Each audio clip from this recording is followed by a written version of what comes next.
আজ অনেকদিন পর আমরা তিনজন একসাথে কোথাও যাচ্ছি, আর ও হচ্ছে কাবেরী, বিথিকার স্কুল ফ্রেন্ড, আর বিথিকার সাথে থাকতে থাকতে আমারও ফ্রেন্ড হয়ে গেছে।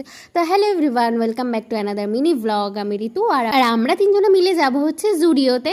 কারণ আগে যে সেলটা চলছিল তখন বিথিকা জুডিওয় যেতে পারিনি, ওর জন্য ও আজকে বললো চল আমরা জুডিওয় যাই। আর জুডিও যাওয়ার মেন মোটিভ ছিল জুতো কিনতে যাওয়ার। আমি ওকে ফার্স্টে বলেইছিলাম যে তুই জুতো পাবি না, কারণ ওর পায়ের সাইজ আমার পায়ের সাইজ সেম, কারণ কিছুদিন আগেই সেল গেছে আর আমিও আমার পায়ের সাইজের জুতো পাইনি। তো এখানেও এসে সেমই হলো, ওর পায়ের সাইজের জুতো পাইনি। অ্যাকচুয়ালি ও বর্ষার জন্য একটু হিল টাইপের জুতো খুঁজছিল যাতে ও বর্ষার মধ্যেও পরতে পারে।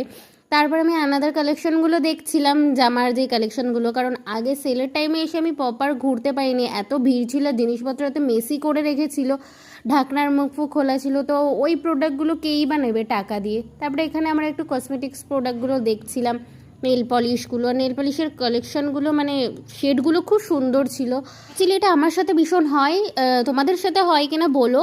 মানে কোথাও শপিং মল বা মেলায় যদি কিছু কেনাকাটা করতে যাও না, ফার্স্টেই জিনিস দেখে চোখ পুরো ধাঁধিয়ে যায়, তারপরে আর কিছু কিনতেই মন চায় না। এই জিনিসটা আমার সাথে ভীষণ হয়। তারপরে এখানে কি সুন্দর সুন্দর কিউট কিউট ব্যাগ চার্মস ছিল, ফোনের চার্মস ছিল, আমার তো কিনতে খুব ইচ্ছে করছিল। তারপরে আমি ভাবলাম না, পরে কিনবো। তারপর এখানে আমি দুটো টপ ট্রায়াল দিয়ে দেখছিলাম। এই টপটার হাতাটা খুবই সুন্দর, কিন্তু আমার ফিটেরটা অত ভালো লাগে না। এই টপটার ফিটটা খুবই সুন্দর ছিল, কমফোর্টেবল ছিল। ওখান থেকে আমরা বাড়ি চলে আসলাম, কারণ রাতও হয়ে যাচ্ছিল। তো আর আমাদের হাবড়া থেকেই ফুচকা খাওয়ার ভীষণ ক্রেভিং হচ্ছিল, কিন্তু আমরা ভাবলাম যে গোবরডাঙ্গায় নেমেই একবারে খাওয়া যাক।